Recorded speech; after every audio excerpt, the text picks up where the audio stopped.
The Whispers of Hollow Creek. Once upon a time, there was a 12-year-old boy named Adam.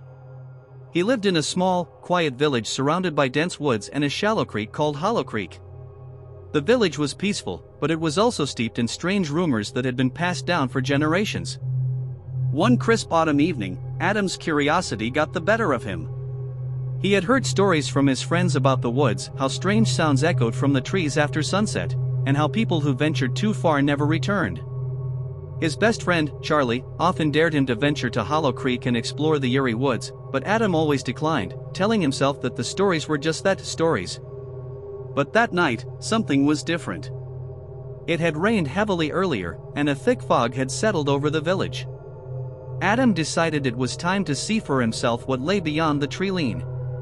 Ignoring his mother's warnings, Adam grabbed a flashlight and slipped out of his house, making his way toward the woods. The moon hung high in the sky, casting a pale light over the landscape, and the fog made everything feel surreal, like he was walking through a dream. As Adam ventured deeper into the woods, the sound of the creek grew louder, its rushing water swirling beneath the bridge. The air was damp, and every step he took seemed to stir the silence in a way that unsettled him. It was as if the forest itself was watching him, waiting for something. Soon, he reached the edge of Hollow Creek. The water was black, reflecting nothing but darkness. It looked like the creek had no end, just a void. He shined his flashlight down toward the water, but nothing seemed out of the ordinary. That was, until he heard it, the sound of faint whispers. At first, Adam thought it was the wind or some creature lurking nearby. But then, the whispers grew louder, clearer, as if someone were speaking right next to him. He froze, his heart pounding in his chest. The whispers weren't just random words, they were his name, repeated over and over again. Adam. Adam. His breath caught in his throat as the voice seemed to come from the creek itself. He turned to look at the water, his flashlight flickering in his hand. The reflection of the moon danced on the surface, but for a moment, he thought he saw something else, a pale face, distorted, just beneath the water. In a panic, Adam stumbled back, but something strange happened. The whispers stopped. Then, he heard footsteps, slow, deliberate, coming from the direction of the creek. He spun around, but no one was there. Adam. The voice was clear now, coming from every direction. The whispers had turned into soft, hollow voices, like they were coming from beneath the earth.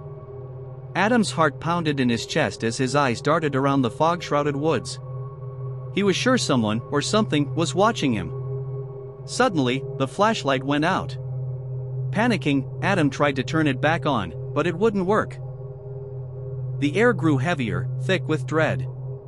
Then, from the darkness, he heard something that made his blood run cold. A low, guttural laugh. You should not have come, Adam. His body froze in place, the hairs on his neck standing on end. The voice was not human, it was deep, ancient, and full of malice. Adam spun around again, trying to find the source of the laugh, but all he saw was the endless fog. The whispers grew louder, like a chorus of mournful spirits, all calling his name. Adam, come closer. With his heart racing, Adam bolted, running through the fog with no clear direction. His breath came in frantic gasps, and his legs burned with every step. He didn't dare look back, but he could still hear the footsteps, matching his every stride. It wasn't until he tripped over a hidden root and crashed to the ground that he dared to glance behind him.